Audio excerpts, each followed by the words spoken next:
향이와 일행은 정순붕의 집 마당에 서 있었습니다. 정순붕은 탐욕스런 눈길로 그들을 천천히 둘러보았습니다.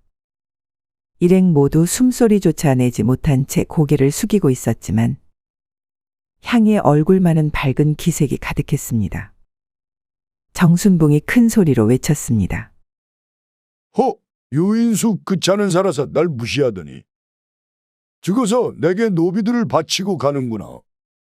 운명이란 묘한 것이로다. 정순붕의 기존 노비들이 깔깔거리며 웃었고 향이의 일행은 분노와 슬픔을 꼭 참고 서 있었습니다. 덕구가 옆에서 투덜거렸습니다. 이놈의 신세 참 서럽구나. 차라리 돌팔매질을 당할지언정 여기 올 줄이야. 막동이도 옆에서 투덜댔습니다. 그러게나 말입니다. 저 악독하기로 소문난 자의 집에 노비라니. 이제 어떡합니까? 향이가 조용히 말을 이어받았습니다. 그리 죽겠다 한탄만 하시니 기운이 빠지지요. 어차피 온몸을 다 바쳐 일을 해야 하는 처지에 울상이면 뭐에 좋겠습니까? 향아, 우리야 원래 그러니 그렇다 치고 아가씨와 마님은 어쩌냐?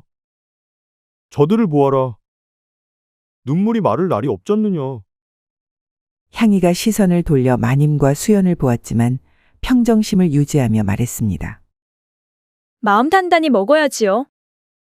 저리 울고만 있다가는 금방 병이 나고 맙니다. 정순붕이 여럿을 차례로 흘겨보았습니다. 넌 어찌 울상이 아니더냐? 배짱이 두둑한 모양이구나. 향이가 예의 바르게 고개를 숙이며 말했습니다. 어르신께 웃는 낯을 보여드리면 좋아하시리라 여겼습니다.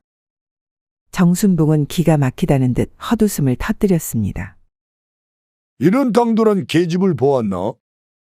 내 이름이 무엇이냐? 향이라 하옵니다. 형이라. 언제까지 그렇게 목에 힘을 주나 보겠다. 정순붕이 방 안으로 들어가자 덕구가 조용히 속삭였습니다. 향아, 조심하여라.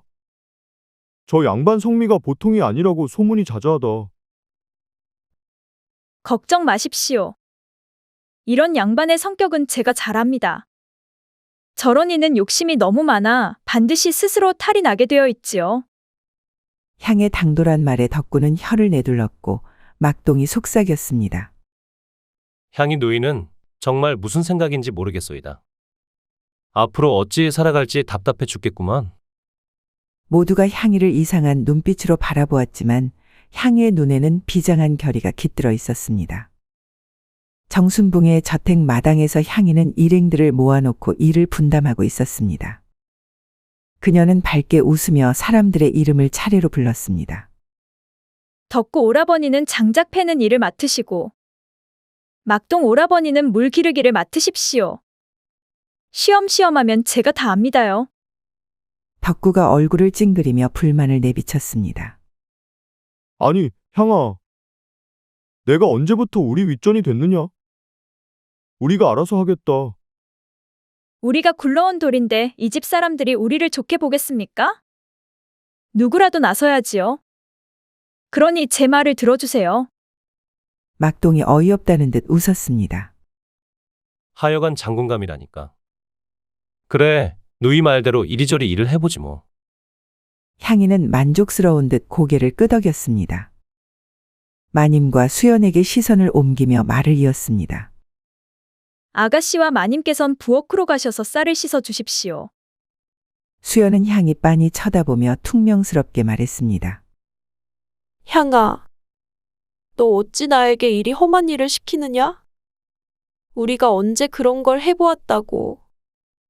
향이는 울먹이는 수연에게 조금도 흔들리지 않고 말했습니다. 아가씨, 이제는 하셔야 합니다. 지금 당장 익히지 않으시면 앞으로의 날들이 더 힘들어지실 겁니다. 마님이 떨리는 목소리로 향에게 애원했습니다. 향아, 제발 부탁이니 우리에게 조금만 더 시간을 주거라. 하루아침에 노비로 떨어진 것도 서러운데 어찌 이런 일까지. 이렇게 애원했지만 향이는 단호했죠. 마님, 노비에게 연습이란 없습니다. 하루라도 늦으면 살아남기 어려워질 뿐입니다. 이곳 사람들은 우리에게 자비를 베풀지 않을 것이옵니다. 향의 냉정한 말에 덕구가 화가 난 듯 끼어들었습니다. 너는 왜 그리 정이 없느냐? 그래도 아가씨와 마님께는 좀 봐줘도 되잖아. 향이는 날카롭게 덕구에게 따졌습니다. 덕구 오라버니, 지금 우리가 놀러 왔습니까? 이제 아가씨도 마님도 없습니다. 오직 주인이 시키는 일만 해야 하는 노비라고요? 수연은 눈물이 고였지만 떨리는 손을 꼭 쥐고 말을 건넸습니다. 그래, 내 말대로다. 이제 다들 같은 노비지. 그런데 내 아버지가 너를 얼마나 아꼈는데. 그걸 잊은 건 아니지. 향의 눈빛이 잠시 흔들렸으나 금세 차가운 표정을 되찾고 담담히 대꾸했습니다. 그러니 더더욱 살아남아야 하지 않겠습니까? 아가씨, 저를 원망하시려거든 실컷 원망하십시오. 그러나 오늘부터는 일은 꼭 하셔야 합니다. 향의 완강한 태도에 마님과 수연은 눈물을 참으며 천천히 부엌으로 발걸음을 옮겼습니다. 막동이 옆에서 슬며시 말을 걸었습니다. 향이 누이 진짜 무서운 사람이었네? 뭐 따로 마음먹은 게 있는 거 아니야? 숨긴 것은 없소이다. 그저 내 생각엔 울 시간도 사치일 뿐이요. 울 시간에 일이라도 하나 더 해야 욕을 덜 먹을 것이오. 향의 말에 막동은 깊은 한숨을 쉬었습니다. 저 멀리서 정순붕이 흡족한 표정을 짓고 있었습니다. 요인숙 그 양반. 아주 마음에 드는 딸이 있었군. 저 계집을 어떻게 하지? 정순붕은 그렇게 추악한 마음을 품기 시작했습니다. 집안에 노비로 온 지 며칠이 지나고 다들 분주히 적응해 나가고 있었습니다. 수연 부녀는 부엌에서 서툴게 쌀을 씻고 있었습니다. 수연은 쌀을 흘리며 당황스러워했고 마님은 난감한 표정으로 그녀를 바라보았습니다. 그때 향이가 부엌 문을 열고 들어왔습니다. 향이는 어지럽혀진 부엌을 보고는 차갑게 말했습니다. 아가씨, 마님, 이게 지금 무슨 꼴입니까? 쌀을 씻으라 했지 쌀을 흩뿌리라 하지 않았사옵니다. 수연이 얼굴을 붉히며 작은 목소리로 말했습니다. 향아, 손이 너무 시렵다. 조금만 기다려주면 금방 익숙해질 테니 다그치지 말아줘. 향은 단호히 그녀의 말을 잘랐습니다. 조금 기다릴 시간이 어디 있사옵니까? 여기는 양반집 안방이 아니라 노비들이 정신없이 움직이는 부엌입니다. 언제까지 손이 느리다고 변명만 하실 참이십니까? 마님이 애처로운 눈빛으로 향을 바라보며 말을 건넸습니다. 향아, 우리가 일부러 실수한 것이 아니다. 부디 조금만 너그러이 받아오. 하지만 향은 냉정하게 고개를 저었습니다. 마님, 여기선 실수가 용납되지 않습니다. 작은 실수 하나가 우리 모두에게 큰 벌이 내려집니다. 아가씨와 마님께서 어서 빨리 익히셔야 우리가 함께 살아남습니다. 수연이 눈물을 글썽이자 향이 차갑게 다시 말을 이었습니다. 눈물로는 아무것도 바뀌지 않습니다. 두 분께서 어서 현실을 받아들이셔야 우리 모두가 편해집니다. 앞으로 더 이상 실수는 용납하지 않겠습니다. 향은 말을 마치고 차가운 표정으로 부엌을 나갔고 남겨진 수연과 마님은 무거운 침묵 속에서 묵묵히 다시 쌀을 씻기 시작했습니다. 후로 달포가 지난 어느 날 밤이었습니다. 정순붕은 술에 취해 얼굴이 붉어진 채 노비를 불렀습니다. 누구 없느냐? 수연이라는 아이를 데려오거라. 수연을 찾는다는 사실을 알게 된 향이는 소리를 듣고 급히 몸을 일으켜 수연의 방으로 향했습니다. 향이 침착한 목소리로 속삭였습니다. 아가씨, 제 방에 들어가 계셔요. 절대로 방 밖으로 나오지 마십시오.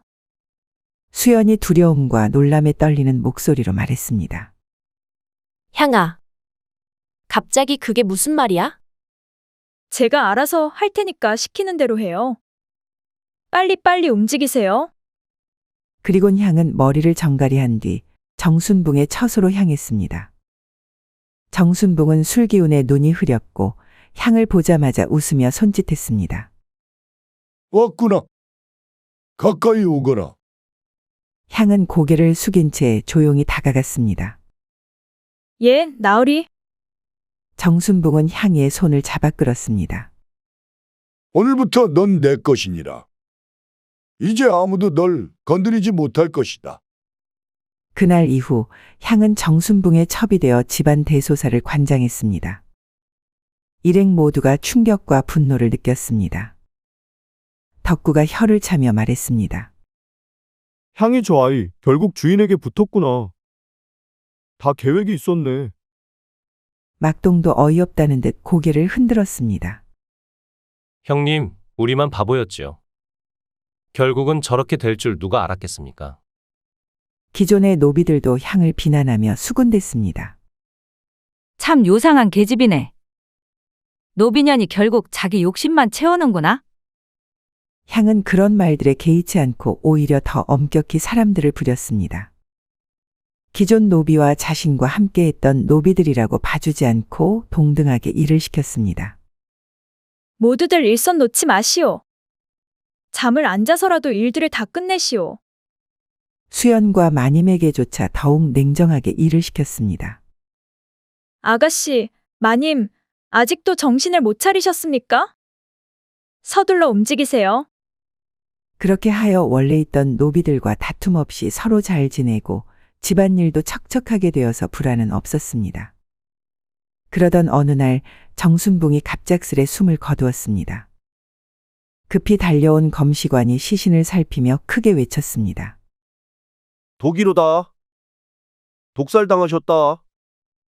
노비들은 혼비백산하여 서로 눈치를 보며 웅성거렸습니다. 이게 무슨 일이야?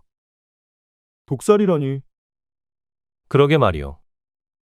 괜히 우리가 덤탱이 씌워지는 거 아니요?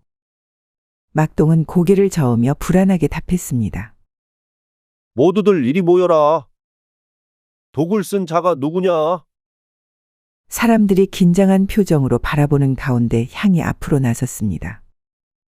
바로 제가 나으리를 해하였소. 모두가 숨을 죽이고 향을 바라봤습니다. 향의 얼굴은 의외로 담담했습니다. 그때 향의 머릿속에 지난날의 기억이 스쳐갔습니다. 유인숙은 미소를 지으며 어린 향의 머리를 쓰다듬었습니다.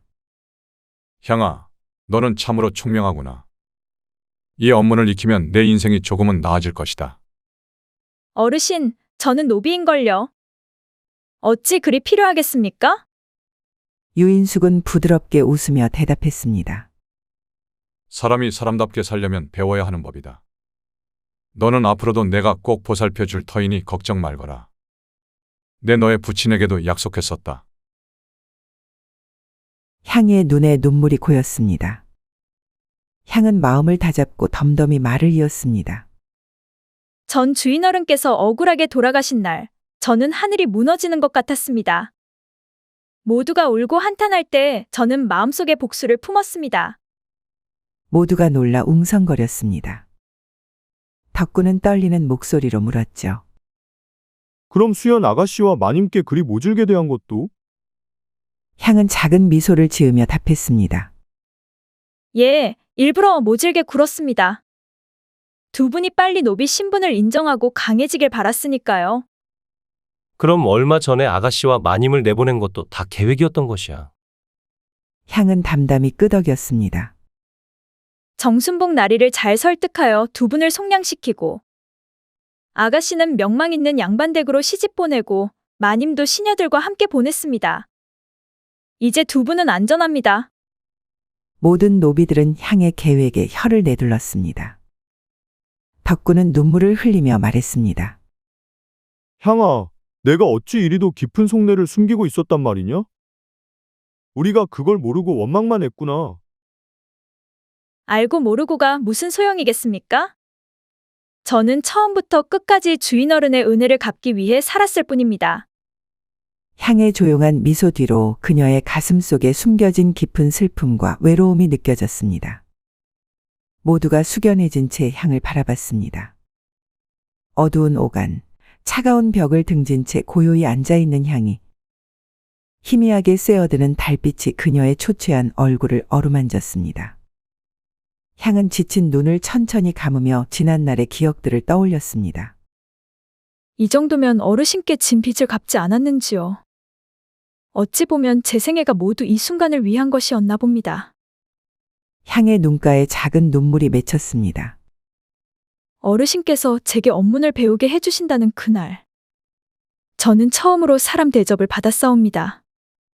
제가 그날을 어찌 잊겠습니까? 어르신께서 늘 하시던 말씀이 아직도 귓가에 맴돕니다. 향은 희미한 미소를 지었습니다. 향아, 언젠가 너의 인생이 너의 것이 될 날이 올 것이다. 그때가 오거든 반드시 내가 원하는 길을 가거라. 저는 결국 원하는 삶을 살지 못했습니다만, 아가씨와 마님께서는 이제 평안히 사실 수 있으니 그것으로 충분합니다. 향의 눈에서는 하염없이 눈물이 흘러내렸습니다. 그 눈물 속에 이제는 자유로워진 수연과 마님을 향한 축복과 간절한 기원이 담겨 있었습니다. 아가씨, 마님, 부디 행복하십시오. 제 희생이 헛되지 않게 부디 행복하게 살아주십시오. 향은 차가운 바닥 위에 조용히 몸을 뉘었습니다. 천천히 눈을 감으며 그녀는 마지막 숨결을 토해냈습니다. 이제 저는 주인어른 곁으로 가겠습니다. 부디 거기서는 노비가 아닌 딸로서 뵙게 되길 바랍니다. 그녀의 작은 숨결이 멎자 오가는 고요한 정막만이 감돌았습니다. 달빛이 조용히 그녀를 감싸 안으며 마치 위로하듯 그 얼굴을 따뜻하게 비추었습니다. 어느 고을 초가삼간 하나 덩그러니 서 있는 곳에 선비 윤재상이 살고 있었습니다. 그는 대대로 벼슬 없이 글만 읽고 살아온 집안의 자손이었습니다. 가난을 숙명처럼 여겼고 학문만이 곧 선비의 길이라고 믿었습니다. 그러나 현실은 글만 읽는다고 배가 부른 것이 아니었습니다. 그의 아내는 날마다 깊은 한숨을 내쉬며 삶을 이어갔습니다. 먹을 게 하나 있지 않았습니다. 굶주린 세 아들은 기운 없이 방바닥에 축 늘어져 있었습니다. 맏아들 강선은 창백한 얼굴로 중얼거렸습니다. 어머니, 배가 고픕니다. 배가죽이 등가죽하고 붓겠어요. 둘째 강주는 눈을 반쯤 감은 채 덧붙였습니다. 고기 한 점 먹어보면 소원이 없겠어요. 막내 강석은 기운도 없어 웅얼거릴 뿐이었습니다. 아내는 눈물이 왈칵 솟았습니다. 선비 윤재상은 헛기침을 하며 다소곳이 앉아 책만 보고 있었죠. 아내는 그 모습을 보자 속에서 열불이 났습니다. 서방님, 지금 책이 중요합니까? 아이들이 굶어 죽게 생겼는데 글귀가 눈에 들어옵니까? 윤재상은 곤란한 얼굴로 책을 덮으며 중얼거렸습니다. 허면 어찌한단 말이오? 이대로 있다가는 다 굶어 죽습니다. 아내는 치마끈을 꽉 쥐며 이를 악물었습니다. 이 지긋지긋한 가난. 시집 오기 전엔 몰랐습니다. 서방님이 이토록 고집스러울 줄은. 그녀는 과거를 떠올리며 다시 한번 깊은 한숨을 내쉬었습니다. 사실 윤재상도 이전에 돈을 벌기 위해 여러 차례 시도를 해봤습니다. 서당 훈장 일을 맡아보려 했으나 아이들이 너무 말썽을 부려 포기했고, 글을 써서 팔아보려 했으나 배고른 선비의 글 따위 누가 보겠느냐는 타박만 들었습니다. 결국 가난은 깊어질 대로 깊어졌습니다. 그날도 마찬가지였습니다. 방 안에서는 아이들이 신음소리를 내고 부엌에서는 아내가 쥐어짜듯 밥이 될 만한 것이 있는지 찾고 있었습니다. 그러다 마침 가을거지 철이 다가왔다는 것이 떠올랐습니다. 서방님, 왜 그러시오? 서방님, 논에서 벼이삭 조금만 베어 오십시오. 윤재상은 눈을 휘둥그레 떴습니다. 아니, 임자. 지금 무슨 말을 하는 것이오? 그깟 벼이삭 좀 잘 나온다고 큰일 나겠습니까? 온 동네가 가을거지 준비로 바쁜데 누가 신경이나 쓰겠습니까? 허참. 아무리 그래도 남의 곡식에 손을 댈 수는 없소. 그럼 어쩌자는 것입니까? 우리가 다 굶어 죽어야 정신을 차리시겠습니까? 윤재상은 입술을 앙다물었습니다.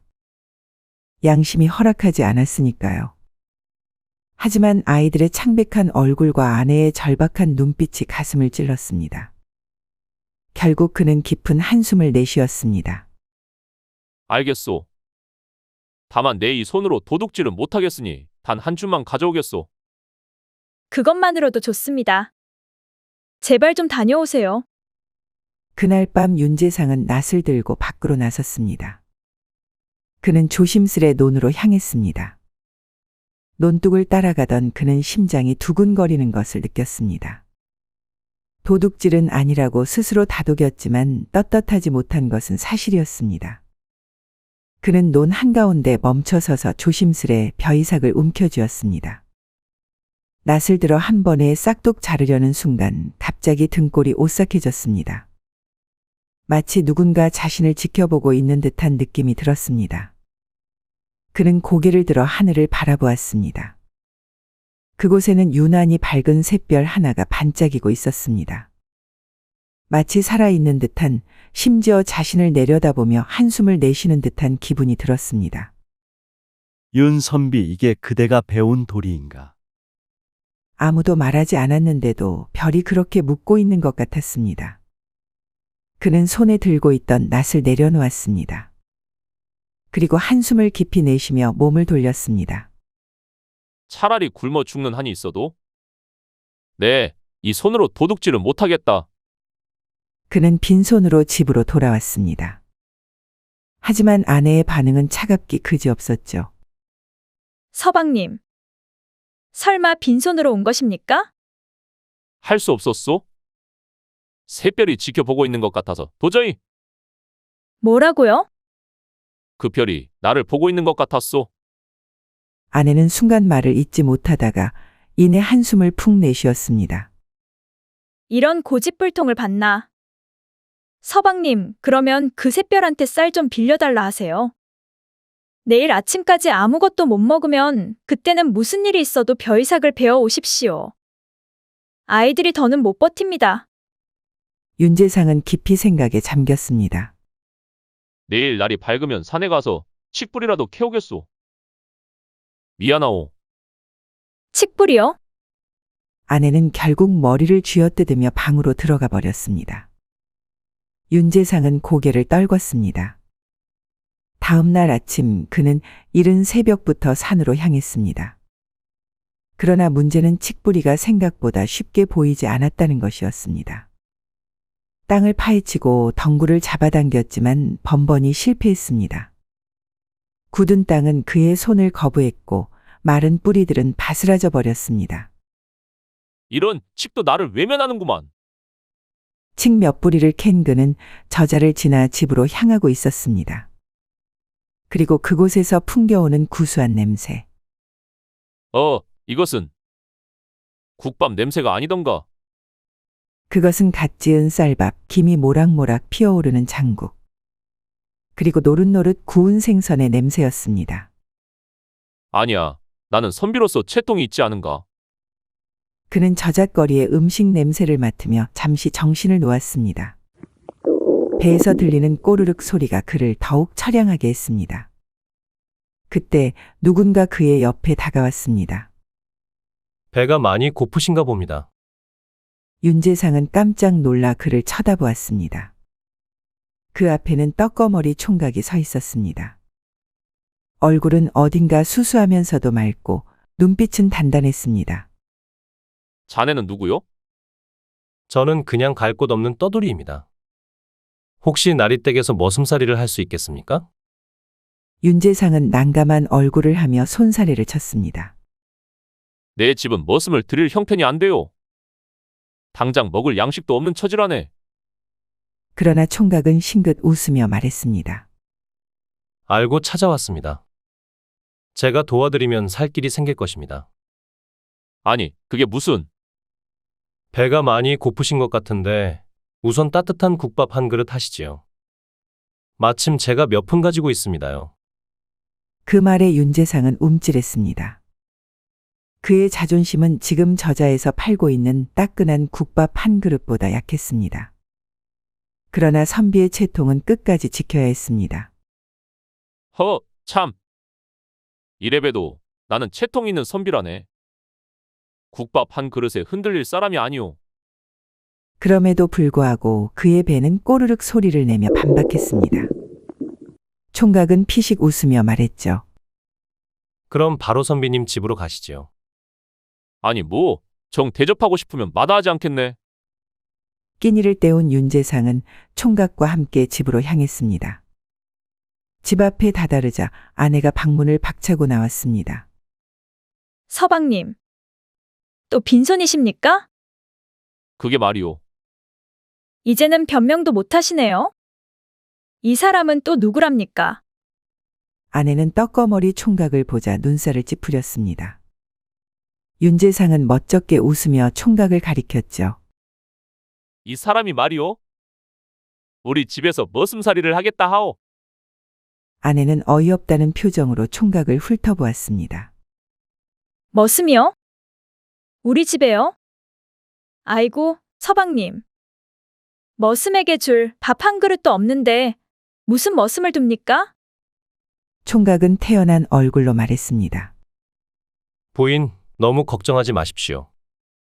저를 거두어만 주신다면 모두 먹고 살 방도를 마련할 것입니다. 그 말에 아내는 황당해하며 윤재상을 바라보았습니다. 윤재상은 아내의 눈치를 보며 말을 꺼냈습니다. 한번 믿어보십시다. 농이나 할 것 같이 생기진 않았잖소. 그렇게 총각은 윤재상의 집에 머물게 되었습니다. 다음 날 아침 윤재상은 어김없이 책을 펼쳤습니다.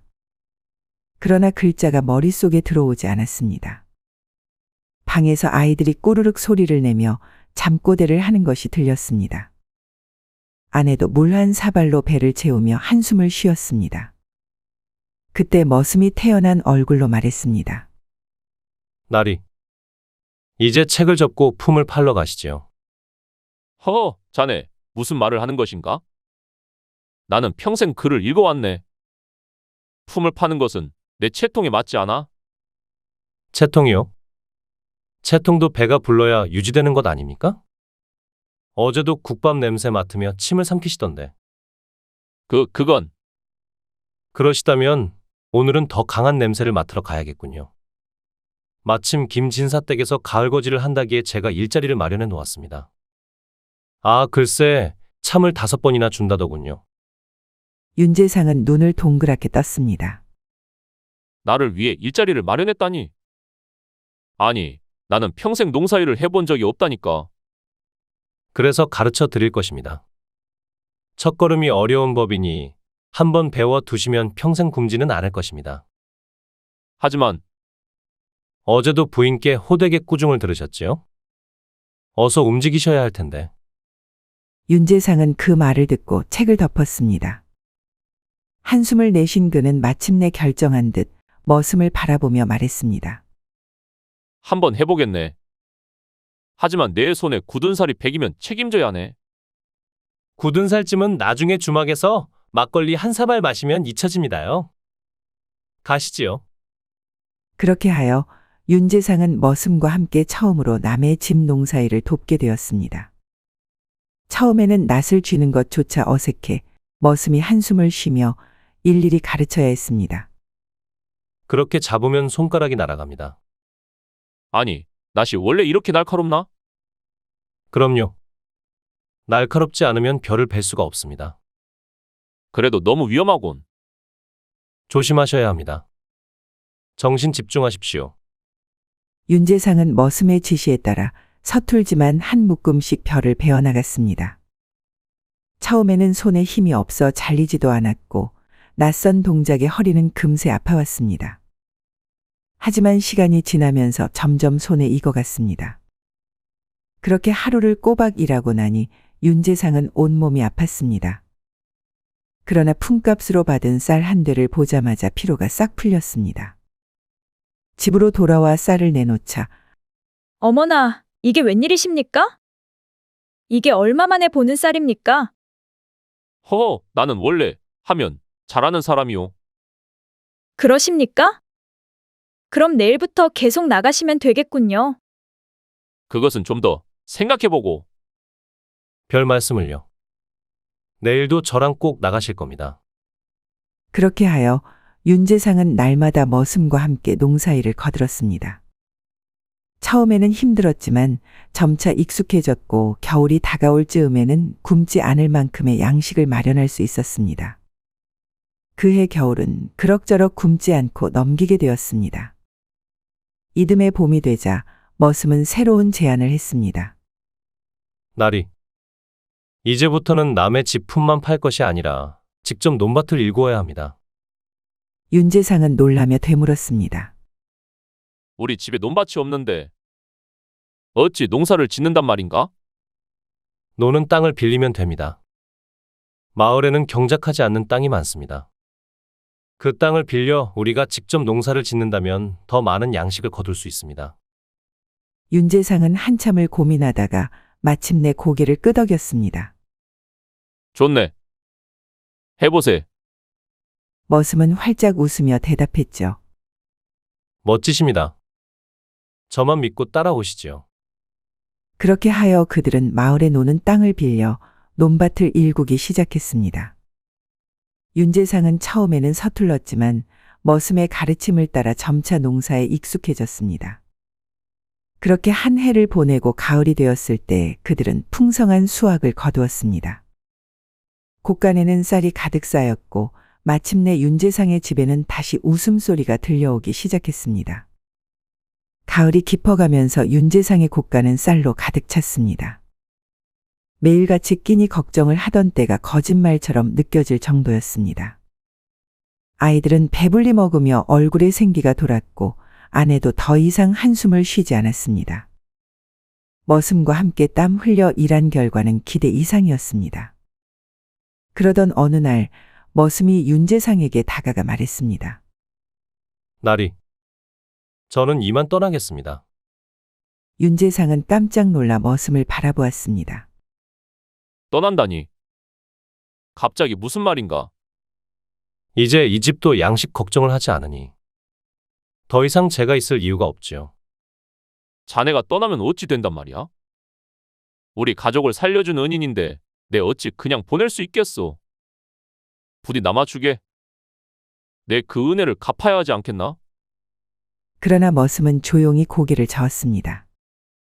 제가 여기서 해야 할 일은 끝났습니다. 윤재상은 안절부절 못하며 말했습니다. 허면 적어도 사금 받아가게. 사경이라도 받아야 내 마음이 편할 것이네. 나리. 지난해 논에서 벼이삭을 자르려다 그만둔 일이 있었지요. 그 마음 씀씀이가 어찌나 귀한지 저는 그것을 보고 돕기로 결심했을 뿐입니다. 저 때문에 마음 쓰지 마십시오. 그럼 건강하십시오. 그 말을 남기고 머슴은 뒤로 물러섰습니다. 그런데 그 순간 몸이 점점 희미해지더니 연기처럼 사라져버렸습니다. 윤재상은 눈을 동그랗게 뜨고 그 자리를 바라보았습니다. 아니, 이게 무슨 일이란 말인가? 그때 아내가 부엌에서 나와 물었습니다. 서방님 왜 그러십니까? 그게 방금 전까지 여기 있었는데. 뭐가 말입니까? 윤재상은 머슴이 사라진 자리를 멍하니 바라보았습니다. 그러고 보니 머슴이 이 집에 머무는 동안 새벽녘에 뜨던 샛별이 보이지 않았다는 사실이 떠올랐습니다. 그제야 윤재상은 깨달았습니다. 그는 조용히 하늘을 올려다보았죠. 그리고 그날 밤 오랜만에 새벽 하늘에 샛별이 떠올랐습니다. 그 녀석이 샛별이었구나? 그날 그곳에 떠있던 샛별. 그날 이후 윤재상은 더욱 부지런히 일하며 살아갔습니다. 낮에는 농사일을 하며 밤에는 글 공부를 놓지 않았죠. 아들이 그에게 물었습니다. 아버지, 덕구형은 어디로 갔나요? 윤재상은 하늘을 가리키며 말했습니다. 저기, 저 샛별을 보아라. 그는 원래 저기 있던 사람이다. 우리 가족을 도와주기 위해 잠시 내려온 것이지. 샛별 무슨 말이야? 아들은 눈을 반짝이며 하늘을 올려다보았습니다. 그래? 하늘이 보고 있었던 것이야. 머슴이 사라졌지만 그가 남긴 가르침은 윤재상의 마음속에 깊이 새겨져 있었습니다. 그리고 그는 평생토록 그 가르침을 잊지 않고 정직하게 살아갔습니다.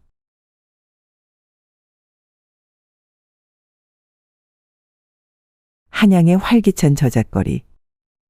좌판과 행인들로 북적이는 시장 한복판에서 강 선생은 소매를 걷어붙이고 앉아 있었습니다. 그의 앞에는 두 사람이 앉아 있었는데 한 사람은 우람한 체격의 장사꾼이었고 다른 한 사람은 마른 체형의 서책 장수였습니다. 강 선생은 장사꾼의 얼굴을 유심히 살피더니 잠시 후 말을 건넸습니다. 자네는 이마가 넓고 광대뼈가 튼실하니 재물이 끊이지 않을 상이요. 허나 입술이 얇고 코끝이 살짝 처졌으니 바라도 모으지를 못할 운명이요. 장사꾼은 눈을 크게 뜨며 깜짝 놀랐습니다. 어찌 아셨소이까? 제가 돈을 벌어도 어찌 된 일인지 늘 허전하니 주머니가 가볍소이다. 강 선생은 빙그레 웃으며 고개를 끄덕였습니다. 그럴 줄 알았소. 돈을 모으고 싶거든 낭비를 줄이고 입을 무겁게 해야 하오. 입이 가장 큰 문제요. 그 옆에 있던 서책 장수가 불안한 얼굴로 물었습니다. 그렇다면 저는 어떻습니까? 제 관상도 봐주시겠소? 강 선생은 그의 눈매를 유심히 살폈습니다. 그대는 눈이 깊고 콧대가 반듯하니 학문이 깊을 상이요. 그러나 인매가 약간 처졌으니 늘 걱정이 많고 근심을 스스로 키우는 운명이로다. 서책 장수는 크게 한숨을 쉬었습니다. 아이고, 어찌 그리도 정확하십니까? 저는 날마다 책을 팔며 세상 근심을 다 안고 사는 듯한 기분이오이다. 허허, 사람의 얼굴에는 인생이 고스란히 담기는 법이지. 근심을 덜고 싶거든 책만 팔 것이 아니라 가끔은 즐거운 이야기도 나눠보시오. 저잣거리 사람들은 그의 명쾌한 풀이에 박수를 치며 감탄했습니다. 강 선생은 흐뭇한 미소를 지으며 주위를 둘러보았죠. 그러나 이내 그의 얼굴에 근심이 떠올랐습니다. 남의 관상은 척척 보는데 정작 내 딸의 팔자는 어찌할 것인가? 그는 깊은 한숨을 내쉬며 자리에서 일어났습니다. 그의 머릿속에는 오직 딸 연희의 앞날만 가득 차 있었습니다. 강 선생의 집은 아침부터 무거운 기운이 감돌고 있었습니다. 강 선생은 긴 한숨을 쉬며 자신의 딸 연희의 관상을 되짚었습니다. 이걸 어쩐단 말이야? 그 고운 얼굴에 복이 하나도 없단 말인가? 강 선생은 고개를 저으며 앉아 있었습니다. 관상을 본 지 수십 년, 얼굴만 봐도 그 사람의 앞날이 훤히 보였지만 정작 자기 딸의 운명은 참담하기 그지없었습니다. 이마는 매끈하고 눈은 반짝였으나 턱선과 입꼬리가 가리키는 운명이 심상치 않았습니다. 이 얼굴은 혼자 살 팔자요. 남편이 있더라도 복을 갉아먹고 빌어먹을 상이라. 허허, 이를 어쩌나. 연희는 부엌에서 방 안에서 들려오는 소리에 발을 들였습니다. 아버지, 또 혼잣말하시네요. 또 제 관상 때문에 그러셔요. 그만 좀 하세요. 그러니까 제가 더 시집을 못 가지요. 강 선생은 딸을 보며 한숨을 쉬었습니다. 그렇다고 그냥 둘 수는 없지 않느냐.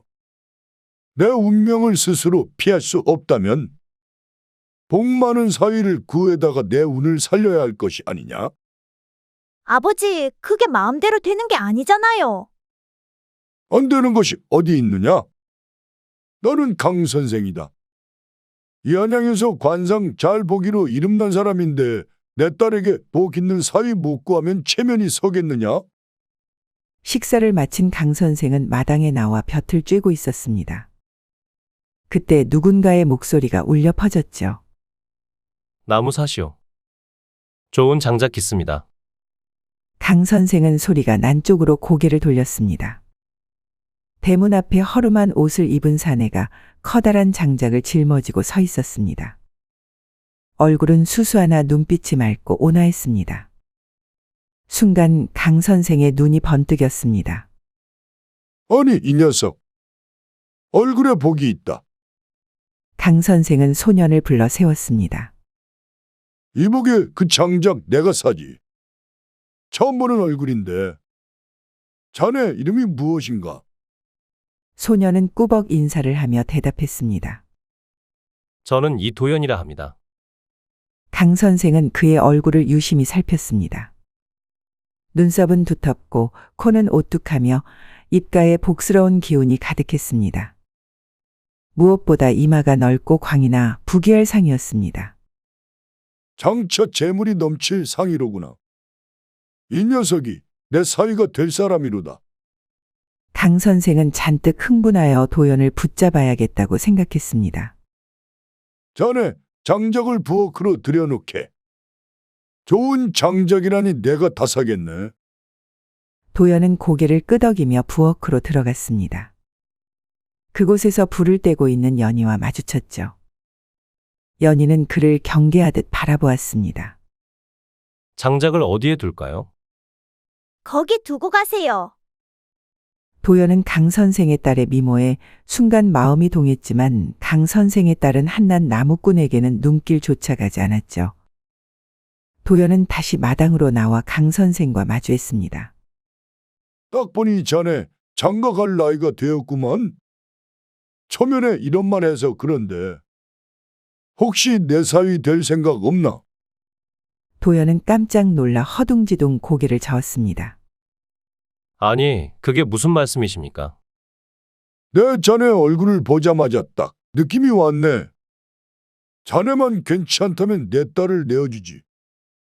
도연은 잠시 주저하다 말을 꺼냈습니다. 어머니께 여쭤봐야 합니다. 좋아, 어머니께 여쭤보고 오게나.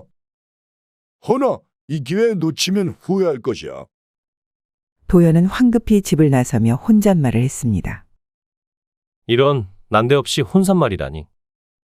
이게 꿈이야 생시야. 도연은 집으로 향하며 의아함을 떨칠 수가 없었습니다. 처음 본 자신을 사위로 맡겠다는 강 선생이 수상쩍었죠. 헌데 그의 딸의 얼굴이 어찌나 고운지 한양 장안의 소문난 교수들과 견주어도 손색이 없었습니다. 하지만 도연은 내심 기대하며 집으로 향했습니다. 집에 도착하자마자 도연은 방 안에 계신 어머니에게 다가가 조심스레 입을 열었습니다. 어머니 드릴 말씀이 있습니다. 왜 무슨 일 있느냐? 혹 장작이 안 팔렸더냐? 도연은 손사래를 치며 머뭇거렸습니다. 아니에요. 장작은 모두 팔고 왔지요. 다만 오늘 나무를 팔러 갔던 집의 어른께서 저를 사위로 삼고 싶다고 하셨습니다. 어머니는 눈이 휘둥그레지며 도연을 바라보았습니다. 사위라 하였느냐? 내가 장작을 팔러 갔다가 사위감이 되어 돌아왔단 말이냐? 대체 어떤 집안이기에 그러느냐? 도연은 머리를 극적이며 대답했습니다. 그건 잘 모르겠습니다. 따님을 두셨는데 제 관상을 보시고 인연을 맺고 싶다고 하셨습니다. 어머니는 한동안 말이 없었습니다. 내 얼굴에 복이 많다는 소리는 내가 어릴 적부터 들었으니 새삼스럽진 않구나. 그런데 그 어른이 너를 보자마자 사위감이라 정했다 하니 듣기 좋기는 헌데 혹여 그 딸에게 문제라도 있는 거 아니냐?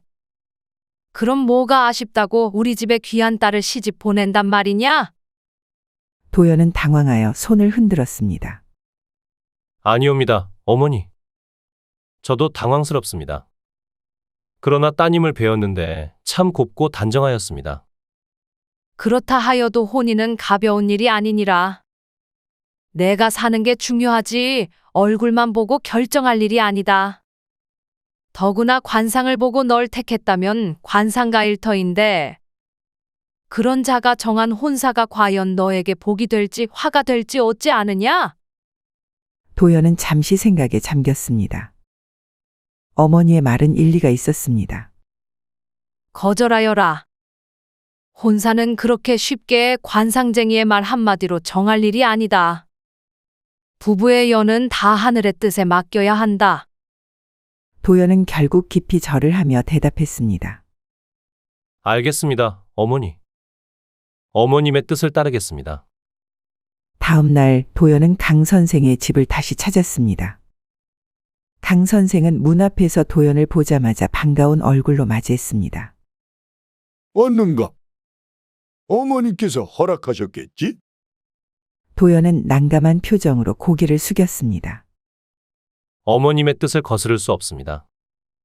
죄송하오나 어르신 말씀은 감사하나 그 뜻은 못 따르겠네요. 강 선생의 얼굴이 굳어졌습니다. 뭐하라? 어머니께서 반대하셨다 하느냐? 이유는 무엇인가? 도연은 거듭 고개를 숙이며 대답했습니다. 혼인은 얼굴만 보고 정하는 것이 아니라는 말씀이셨습니다. 강 선생은 딸을 보며 길게 한숨을 내쉬었습니다. 결국 그는 도연을 향해 손을 흔들며 말했습니다. 알겠네. 인연이 아니면 억지로 한다고 이어지는 것이 아니지. 돌아가 보게. 도연은 한 번 절을 올린 뒤 조용히 문을 나섰습니다. 강 선생은 아쉬움과 걱정으로 한숨만 연거푸 내쉬었습니다. 그때 강 선생의 딸이 앞으로 나와 따지듯이 말을 건넸습니다.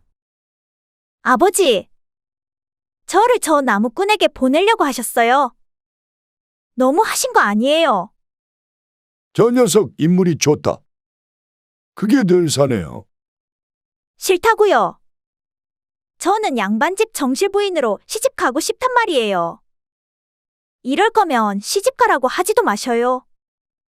그리고 얼마 후 도연의 어머니는 도연에게 혼담을 하나 꺼냈습니다. 얘야, 참한 처자가 있다. 얼굴은 그리 곱지는 않다만 마음이 너그러우니 내게 복이 될 것이다. 어머니가 그렇다며 그런 게지요. 알겠습니다. 여인은 얼굴보다 마음이 중요하다. 그 처자는 내가 가난해도 함께 할 수 있는 사람이다. 이 어미를 믿어보거라. 그렇게 하여 도연은 어머니가 정해준 인연을 만나게 되었습니다. 그녀는 작은 키에 둥구스름한 얼굴을 가지고 그다지 곱지 않은 외모를 가지고 있었습니다. 그러나 도연과 이야기하는 내내 웃음을 잃지 않았고 그의 사정을 듣고도 따뜻한 미소를 지어 보였습니다. 어머님과 함께 사신다 들었습니다. 참, 효성이 지극하십니다. 도연은 머쓱하게 웃었습니다. 그리 봐주시니 감사하오. 허나 어머니를 모시는 것이 자식된 도리 아니겠소? 그녀는 고개를 끄덕이며 차분히 말했습니다. 그렇지요. 그 마음이 크면 모든 것이 편안해지리라 생각합니다. 저는 큰 것을 바라지 않사옵니다. 다만 함께 살며 성실하고 의지할 수 있는 사람이면 충분합니다. 도연은 그 말에 마음이 편안해졌습니다. 그렇게 두 사람은 혼례를 올렸습니다. 그렇게 시간이 흐르고 도연은 아내와 함께 가난하지만 소박한 삶을 꾸려가고 있었습니다. 비록 부유하지는 않았으나 서로를 아끼며 작은 것에 감사하는 삶이었습니다. 그러나 가난이란 쉽게 비켜가지 않았습니다. 식량이 넉넉지 않은 날도 있었고 어머니가 편찮으시면 약 한 첩 구하는 것도 쉽지 않았습니다. 그러던 어느 날 도연의 아내가 웃으며 말했습니다. 서방님, 오늘은 금음날이옵니다. 떡이라도 조금 빚어 드시지 않겠습니까? 도연은 미소를 지으며 고개를 끄덕였습니다. 그리합시다. 그간 고생이 많았으니 오늘만큼은 서로 기쁜 날로 만듭시다. 그렇게 하여 아내는 떡을 빚어 시루에 찌기 시작했습니다.